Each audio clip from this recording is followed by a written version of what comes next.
આમ તો ગુજરાતમાં દારૂબંધી, પરંતુ છેલ્લા 1 વર્ષમાં સ્ટેટ મોનિટરિંગ સેલના દરોડામાં ઝડપાયેલો અધોધધ દારૂનો આ જથ્થો અને તેના આંકડા સાંભળીને તમે ચોંકી ઉઠશો। જાણે ગુજરાતમાં બુટલેગરો દારૂની રેલમછેલ કરી રહ્યા હોય તેવો આ મામલો છે। સ્ટેટ મોનિટરિંગ સેલે 1 વર્ષમાં રાજ્યભરમાંથી 63 કરોડથી પણ વધુનો દારૂ પકડી પાડ્યો છે।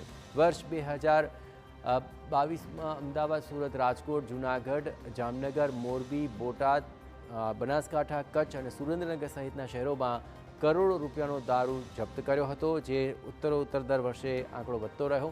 સ્ટેટ મોનિટરિંગ સેલના દરોડામાં સૌથી વધુ કચ્છ અને સુરેન્દ્રનગરમાં દારૂના કન્ટેનર ઝડપાયા, કે જેમાં મોટા ભાગે પંજાબ, હરિયાણા અને ત્યાંથી આવેલો આ દારૂનો જથ્થો ગુજરાતમાં ઠાલવવામાં આવ્યો।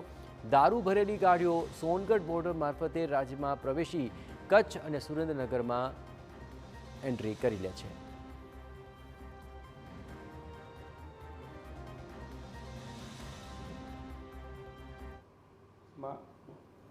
એસએમસી દ્વારા પ્રોહિબિશન ધારા હેઠળ કુલ 184 કેસ કરવામાં આવ્યા છે।